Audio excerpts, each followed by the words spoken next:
So now gravel cleaning, what we're going to try to do is get the gravel cleaner and really going to try and really dig into that sand. And what we really want is all of the dirt coming out of the sand. Because this tank has very fine sand in it, what we don't want is for the sand to go anoxic. And if the sand goes anoxic and starts getting the wrong bacteria forming in the sand, then we can find ourselves in a whole lot of trouble, because we can start to discharge hydrogen sulfide out of the sand, and that can make you and the fish sick. But it's very easy to avoid that by keeping the sand clean, keeping the sand stirred. Actually, even adding a geophagus in here would be quite good for stirring the sand. And then having polyfilter in the filter removes any risk of, well, pretty much removes any risk of hydrogen sulfide, because the polyfilter will just remove it. Using the gravel cleaner, because what we want to be doing is getting the dirty water out of the sand. We don't want to be just taking clean water out of the top. And then they change the water down to there, which is probably quite a good mark, because you don't want to change too much water at a time. And the fact that this tank has got a low nitrate level means that the emphasis on water changes in this tank right now are actually not that high. Now here's your temperature, 26 degrees, which is very good. I tend to like to have a second thermometer as well, just to double check that that's the actual temperature of the water, not just the temperature in the filter. Now this tank's got a lot of water flow, because it has a nice big blower there, and it has oxygen. So I have taken this pump out, because that was sitting in there, and it really doesn't need any more water flow. This tank has tons of water flow. Giving the tank a redecorate every now and then is a very good idea, because this little box is the fish's world, and when you redecorate the tank, it sort of gives the fish a whole new environment to explore. And if you want to clean any of the rocks, the number one thing you could do is get more catfish. Things like Plecostomus catfish should do a fairly good job keeping this clean. And then if you did want to clean things like that coral there, taking it out, putting it in the sun for a day is really the go. And then after a day or so, flip it over, and the sun will bleach off a lot of the algae. And the other thing I'm a big fan of is that change is king. So with these fish, the way that fish work, in my opinion, is you set the tank up, you make it look cool. For 1 year, you love it. 1 year, you like it, and then you've seen it. So it's really good every now and then just to change your decorations, change your fish, and it keeps you interested. I'll also just point out that a lot of these fish are actually very fat. So I would probably put them on a little bit more of a diet. So when I'm feeding the fish, I want to feed better quality foods, which is something that we've recommended. And then I also would like to just watch their bellies. So in general, they look very good, but just a little bit on the fat side. I'd like to see that belly just a little bit smaller. And I am very concerned about the way the fish are swimming like this. So this can indicate a little bit of pathogen. So if you see this behavior continue, we might want to put some white spot cure in the water. And the white spot cure will just knock off any pathogens that might be in there. But because the water's not crystal clear, I'd like to just run the carbon for now. And if we see that behavior getting worse, especially if we raise the KH, then we might need to remove the carbon out of the filter and then treat the tank with a medication, because the anti-white spot medications are very simple and they're very effective. But the first thing I'd want to do is raise the KH, because these are high pH fish. They're high KH fish. And at the moment, the KH is nearly 0. So I would suggest that would be the problem why the fish are swimming like that. So I'd want to get the KH up. I'd want to get it to about 6 or 8. And then if I still see that behavior, that sort of swimming on the spot behavior, then I would want to take the carbon out of the filter and add a medication. What's amazing about tanks these days is how good the lights are and how versatile the lights are, because you can get apps now that you can actually control the lights, and they're very, very good. If you spend a bit of time playing with the colors, you can really tweak it to make sure that your fish look as good as possible. This male electric yellow is doing his shimmy. Yeah. It's shimmying up to the female and trying to get the female interest. Female. Yeah, you never know with these days. So the male is shimmying up to the female and trying to get the female to show interest in breeding with him. They both are, there's 2 of them. Yeah, so if you've got 2 males, then they'll be busy trying to attract her. Yeah, that's a breeding behaviour that you're seeing now. So see the female there on the top? She doesn't have as much black underneath her. So if you look at the anal fin of the female, there's not much black. But if you look at the male, it's got a lot of black on the top and the bottom. So here you've got a male, and a female. These colours look so much better now. Mm-hmm.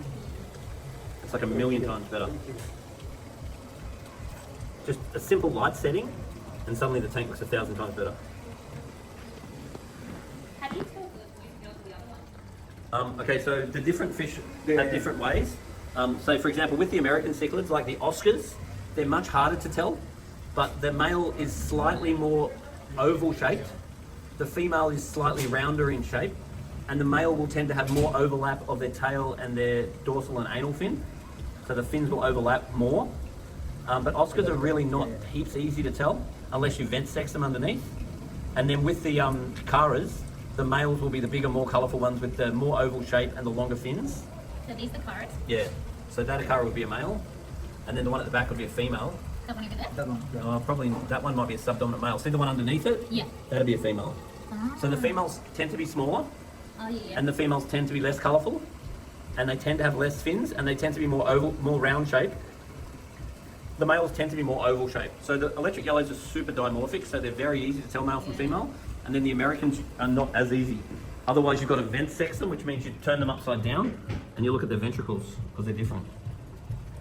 But this looks so much better. So we've got to add water ager into the water every time we add new water to the tank, to make sure we don't get chlorine in the tank. And that's a pretty good idea. A couple of little dots there to make sure you don't overdose your water ager. I'm pretty impressed with that idea. Adding water to the aquarium with a hose is a far easier endeavour, but what we just need to be aware of is we don't want to flush the water with chlorine, and the way that we'll do that is by adding our water ager, a full dose for the tank every 5 centimetres.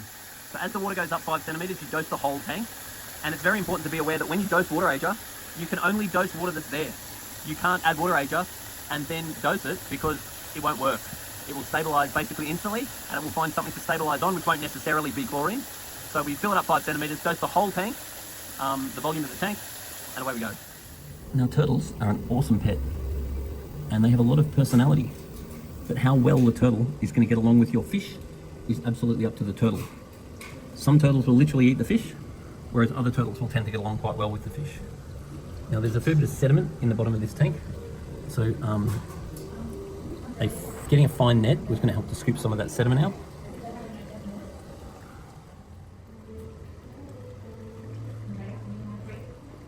So the other thing that we're going to want to add into the water too is a calcium block, because the calcium block is going to make sure there's plenty of calcium for the turtle.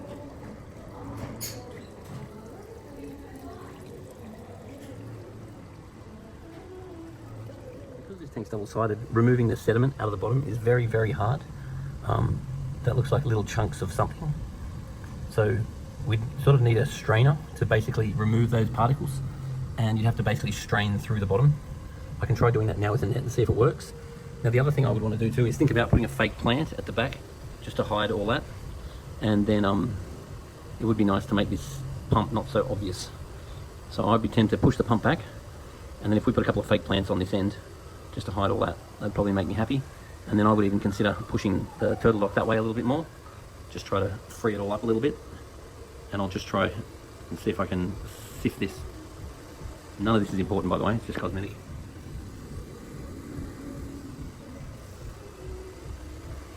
A couple of fake plants would probably bring this tank to life. Glass without a Flipper Max really sucks. If this was my tank, I'd get myself a Flipper Max, and I don't have to play around with these silly things, because a Flipper Max is a go. Makes your life so much easier. Minimise how much just extra crap's in the aquarium. So I want to take that off the outlet. I want to remove the second air stone. What I'd prefer to do, so there is air in this line. So what I'd rather do is have this air line actually with a T-piece on the air pump going to one air stone. So you've got double the amount of air coming out of one air line. So we're going to minimise how much line is in the water tank. And we're going to use fake plants to hide everything, so we're not seeing anything that we don't need to see. So I've just removed some of this sediment using a net, and I've just sifted the net and got out some of this stuff. There's no consequence for that stuff, it's not actually a problem. So next I want to see all this cleaned up. So getting a Flipper Max and very easily cleaning all the back wall would be very easy. Trying to clean it the way it currently is quite challenging. Just watching Mr. Turtle, making sure he's okay. Keep playing in the water. Yeah, I like to use fake plants to hide whatever I don't need to see. And then I like to change my decorations every now and then, because even here, you can see that we changed the decoration a bit, and now the fish are fascinated by it. The fish love a little bit of change.